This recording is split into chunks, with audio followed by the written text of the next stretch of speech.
आगे हेमंत बिस्वा शर्मा असम के नए मुख्यमंत्री बन गए हैं। राज्यपाल जगदीश मुखी ने उन्हें पद एवं गोपनीयता की शपथ दिलाई। इस दौरान बीजेपी के राष्ट्रीय अध्यक्ष जेपी नड्डा भी मौजूद रहे।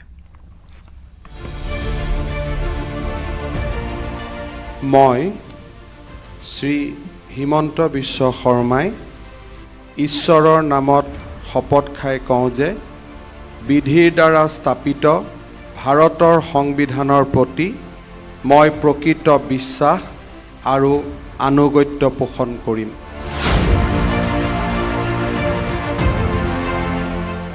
इस शपथ के साथ ही हेमंत बिस्वा शर्मा असम के 15वें मुख्यमंत्री बन गए।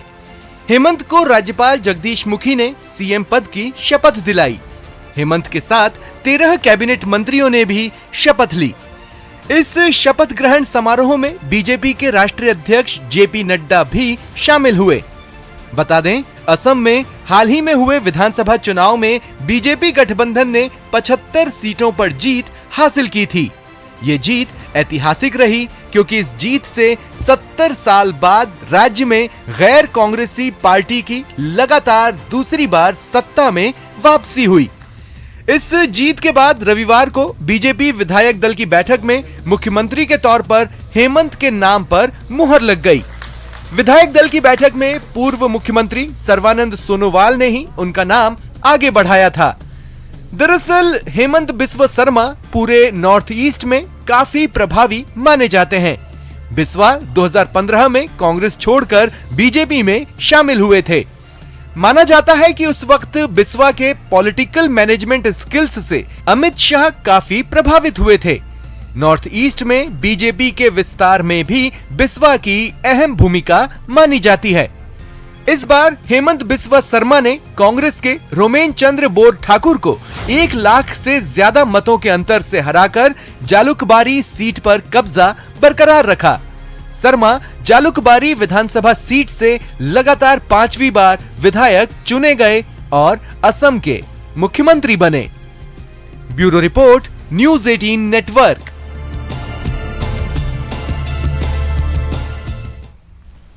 पश्चिम बंगाल में ममता बनर्जी के मंत्रिमंडल का विस्तार हो गया है। राज्यपाल जगदीप धनखड़ ने 43 नए मंत्रियों को शपथ दिलाई। इसमें 24 को कैबिनेट और 19 को मंत्री पद दिया जाएगा, जिसमें कई मंत्री स्वतंत्र प्रभार के तौर पर शामिल किए गए। ममता बनर्जी ने मंत्रिमंडल में 8 महिला मंत्रियों को भी शामिल किया है। If your vote becomes a cause of your death, destruction of property, you are subjected to loot, arson, coercion, intimidation. It is end of democracy. बात मरुधना में बढ़ते कोरोना संक्रमण की, जिसे लेकर सीएम गहलोत ने आज जनप्रतिनिधियों के साथ मेगा संवाद किया। इस दौरान ग्रामीण इलाके में बढ़ते संक्रमण पर भी बातचीत हुई। दूसरी लहर पर सीएम के साथ एक तरह से यह सर्वदलीय बैठक रही। 15 मई तक मनरेगा कार्य पूरी तरह बंद कर दिए गए। गांव तक दवाएं पहुंचाने पर फोकस की बात इस दौरान उठी है। वहीं दूसरी लहर का फैलाव बड़ी तेजी से हुआ। ऐसे में ऑक्सीजन, रेमडेसिविर भी बड़ी चुनौती है, ये भी इस बैठक में उठा। लॉकडाउन का कड़ाई से पालन करने के निर्देश भी दिए गए हैं। बच्चों को और गर्भवती महिलाओं पे ज्यादा अटैक कर रहा है। और नंबर 4 बहुत चिंता वाली बात है कि गांव में घुस गया है। गांव में घुसना बहुत विस्फोटक स्थिति होती है।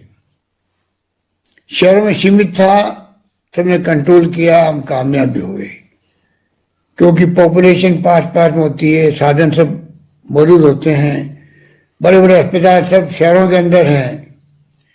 इस बार जब विस्फोट जो हुआ अचानक ही दूसरी वेव का, उसमें गांव में घुसने के बाद में 3-4 दिन में ही, क्योंकि ये इतना घातक है, 3-4 दिन में ये फेफड़ों में पहुंच जाता है, लंग्स में पहुंच जाता है, ऑक्सीजन गिर जाता है। व्यक्ति देखता है कि मुझे जुकाम, खांसी, बुखार हो गया होगा, ठीक हो जाऊंगा मैं, और 3-4 दिन में जब एकदम ऑक्सीजन कम होता है और वो तकलीफ में आता है, शहर में आता, तब तक उसकी स्थिति बहुत बिगड़ जाती है। जैसे मेरे कई पूर्व वक्तों ने कहा, लंग्स में निमोनिया हो जाते हैं उन हालातों में ऐसे ऐसे अनुभव हो रहे हैं, टीवी के माध्यम से देखते हैं कि किस प्रकार से शमशान की सीन बताए जा रहे हैं, किस प्रकार से ऑक्सीजन को लेके टैक्सियों में और एम्बुलेंस में इलाज चल रहे हैं, किस प्रकार से 2-2 घंटे की ऑक्सीजन बची हुई है।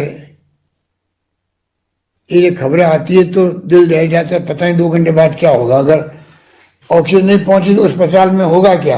अभी 3 दिन पहले 24 लोग मारे गए अचानक सरकारी अस्पताल के अंदर, कर्नाटका के अंदर ऑक्सीजन सप्लाई समाप्त हो गई।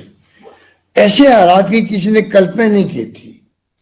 इस रूप में मैं समझता हूं कि हम सब मिलकर अगर लग जाएंगे तो हमारे यहाँ जो ग्राफ बना है 90 डिग्री का बन गया है, बढ़ते जा रहा, उस पर रोक लगी है।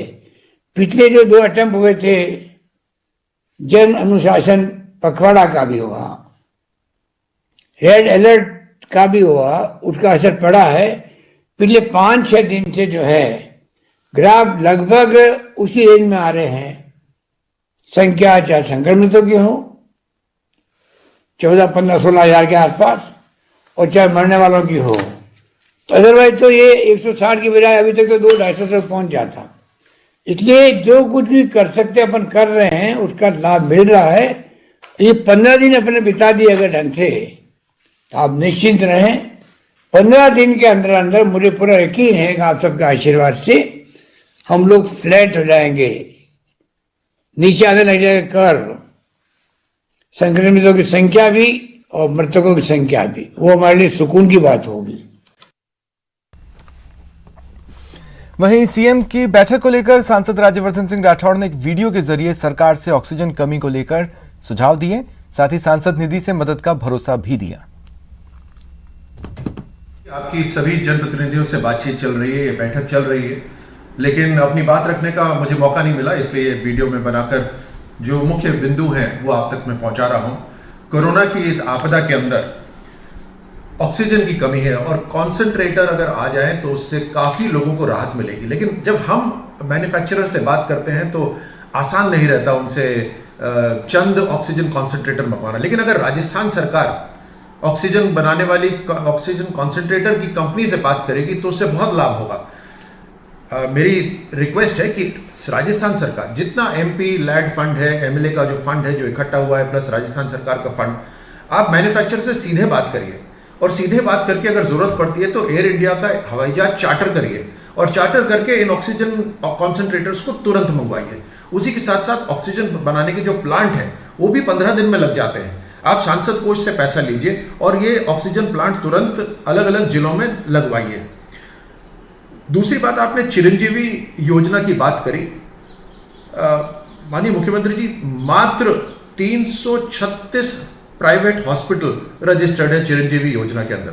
पूरे राजस्थान के अंदर मात्र 336 अस्पताल है प्राइवेट हॉस्पिटल रजिस्टर्ड। तो चिरंजीवी योजना पे किस तरह से किसी प्राइवेट हॉस्पिटल में जाकर लोग अपना उपचार कराएंगे? तो तुरंत 15 दिन के अंदर ये 300 से लेकर सीधे 5000 की गिनती होनी चाहिए जहां प्राइवेट अस्पताल को आप रजिस्टर करवाइए।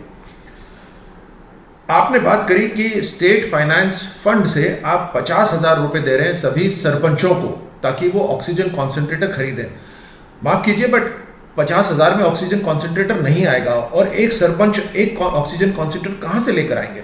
सबसे पहले तो एसएफसी के अंदर सरपंचों को ज्यादा पैसा दीजिए और ये जो कलेक्टेड ऑक्सीजन कॉन्सेंट्रेटर हैं वो राजस्थान सरकार एक जगह से मैन्युफैक्चरर से तुरंत ला सकती है। कर्फ्यू की बात, इस कोरोना लहर को तोड़ने के लिए कर्फ्यू ही सबसे बड़ी एक ढाल है और दूसरी ढाल है वैक्सीनेशन। तो कर्फ्यू के लिए मैं सभी सुनने वाले मेरे साथियों को भी कहना चाहूंगा, गांव के सभी लोगों को, शहर के सभी लोगों को, कि 10-15 दिन इस कर्फ्यू को बिल्कुल सख्ती से आप सफल बनाएं ताकि इस कोरोना की जो लहर है, इस संक्रमण टूट जाए। वैक्सीनेशन के लिए जरूर रजिस्टर करें क्योंकि ये दूसरी महत्वपूर्ण ढाल है और वैक्सीनेशन से कोरोना की जो संक्रमण की गति है वो भी कम होगी।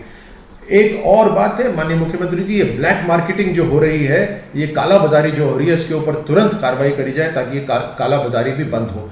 आप सबको मेरी तरफ से शुभकामनाएं। हम सब इस कोरोना की लहर को तोड़ने के लिए, कोरोना के ऊपर जीत हासिल करने के लिए लगे हुए हैं। आप सब उसमें शामिल हैं। माननीय मुख्यमंत्री जी, यहाँ मैं बात रख नहीं पाया अपनी, इसीलिए मैंने ये वीडियो रिकॉर्ड कराया ताकि मेरी बात आप तक पहुंचे। बहुत बहुत धन्यवाद। एक शख्स ने अपनी लाखों की लग्जरी गाड़ी को एम्बुलेंस बना दिया। खबर गुजरात के जामनगर से, जहां एम्बुलेंस की परेशानी को देख उस शख्स ने अपनी लैंड रोवर गाड़ी को एम्बुलेंस में तब्दील कर दिया ताकि जान बचाई जा सके।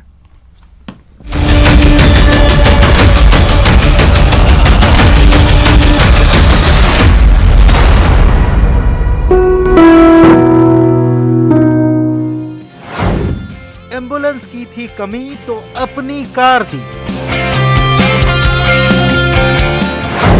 लाखों की लैंड रोवर को बना दिया एम्बुलेंस।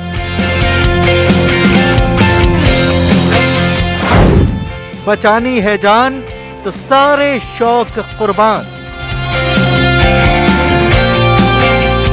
कोरोना के इस कहर में पूरे जामनगर में अस्पताल और जो खानगी जो क्लिनिक है वो भी भरे हुए हैं, मरीजों से उभरे हुए हैं और 108 और एम्बुलेंस भी नहीं मिल रहे।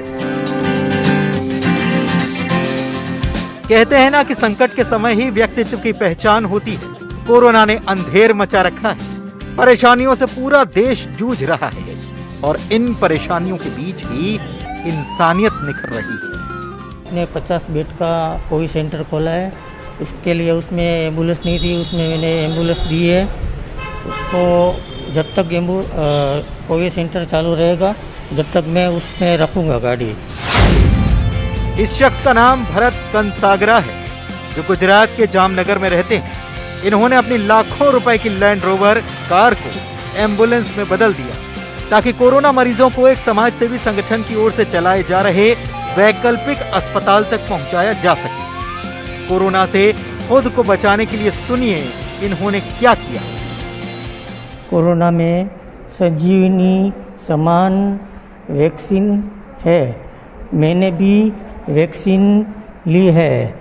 भरत कंसागरा ने कोरोना वैक्सीन की दोनों डोज ले ली हैं और अब ये लोगों से कोरोना वैक्सीन लेने की अपील भी कर रहे हैं। आप भी यह वैक्सीन ले और सुरक्षित हो जाइए। एक रिश्तेदार को अस्पताल ले जाने में हुई दिक्कत के बाद भरत भाई ने अपनी लैंड रोवर को एम्बुलेंस में बदलने की सोची और उसे अमली जामा पहना दिया और एक बार फिर साबित कर दिया कि इंसान को मार सकता है कोरोना, इंसानियत को नहीं। Bureau report, news 18 network.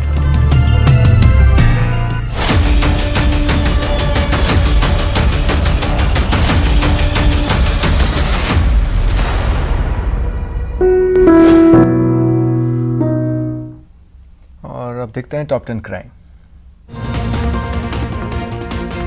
Dausa जिले के मंडावर थाना इलाके में महिला अपनी 3 बेटियों के साथ ट्रेन के सामने कूद गई। चारों की मौत हो गई। 5 बेटियों के साथ वो खुदकुशी करने आई थी। ऐन मौके पर 2 बेटियों ने हाथ छुड़ाकर जान बचाई। झुंझुनू में एक युवती ने फांसी का फंदा बनाकर सुसाइड कर लिया। उसका मोबाइल जब्त कर पुलिस जांच में जुट गई। उदयपुर के गोगुंदा में एक युवक ने घर में खुदकुशी कर ली। पुलिस जांच कर रही है। कोटा के इटावा में एक मजदूर का संदिग्ध हालत में शव मिला। सूचना पर इटावा पुलिस जांच में जुट गई। भरतपुर में ग्रामीणों ने 3 फर्जी पुलिसकर्मी पकड़कर जमकर पीटे। तीनों कोविड गाइडलाइन की पालना न करने पर जुर्माना वसूलने की धमकी दे रहे थे। चूरू में नाबालिग से दुष्कर्म मामले में महिला थाना पुलिस ने किंग कैफे संचालक को गिरफ्तार किया। आरोपी दुष्कर्म के बाद अश्लील तस्वीरों से ब्लैकमेल भी करता था। नशे के खिलाफ 12 पुलिस की बड़ी कार्रवाई। 30 किलो डोडा चूरा बरामद। दोनों आरोपी हालांकि फरार हो गए। बीकानेर में रेमडेसिविर की कालाबाजारी मामले में पुलिस ने आज दूसरे आरोपी को गिरफ्तार किया। 45,000 रुपए भी बरामद किए। सीकर की उद्योग नगर पुलिस ने ब्लैकमेल मामले में 3 आरोपियों को गिरफ्तार किया। तीनों छात्रों के अश्लील वीडियो बनाकर उन्हें ब्लैकमेल करते थे। सवाई माधोपुर के गंगापुर सिटी में बाइक सवार बदमाशों ने चलते टेम्पो में यात्रा कर रही बुजुर्ग महिला के गले से मंगलसूत्र छीना और फरार हो गए। फिलहाल इतना ही। नमस्कार।